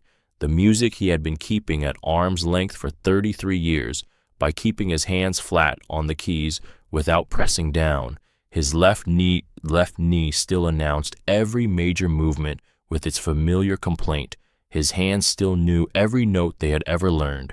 He played in the mornings. The sound went out into the hallway, and the students who arrived early sometimes stopped outside the door to listen, which was exactly the right use of a hallway. On a Tuesday morning in the fall, roughly 10 months after the gala at the Orpheum, a girl sat in the hallway outside room 14 with her back against the wall waiting for someone. She was 9 years old, new to the school, still learning the geography of the building. She could hear the music from inside the room. She tilted her head in the way of someone whose ear is doing serious work. Wendell heard the change in the acoustic of the hallway that happens when someone enters it, the slight shift in reverb, the presence of a new body in the space. He kept playing. After a moment, from outside the door came a sound. The girl was humming along, and she was not following the melody he was playing. She was harmonizing with it, finding the third above his line, holding it with the certainty of someone who did not know this was unusual, who understood it only as the natural response to sound, which was to add to it. He brought his phrase to a close. He turned toward the door. "Come in," he said. She came in.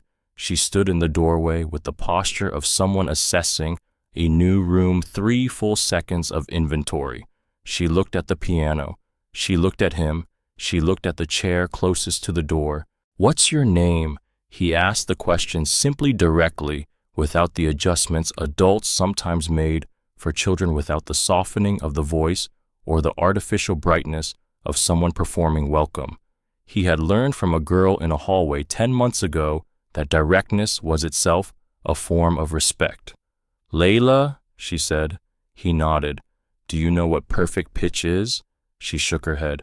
He told her. She listened with the focused patience of someone receiving information they already suspected was coming, the way certain things arrive, not as surprises but as confirmations, not news but recognition. When he finished, she was quiet for a moment. Then, "Is it like hearing a wrong note before anyone else does?"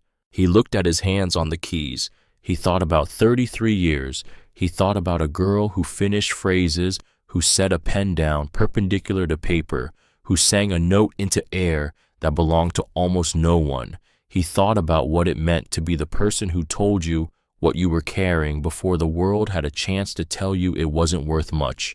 He smiled. It reached his eyes. "Exactly like that," he said. "Sit down." She sat in the chair closest to the door. He turned back to the piano. He pressed the keys down. The sound that came out was not the beginning of something. It was the continuation of something that had been paused briefly and was now in motion again, the kind of motion that does not announce itself or declare its own significance, that simply moves forward in the quiet, patient way of things that have decided to keep going. The music went out through the open door. It moved into the hallway. It moved toward whatever was coming next. Some debts cannot be repaid. They can only be paid forward, one voice at a time, in rooms like this one, where the door is open for anyone whose ear is doing serious work.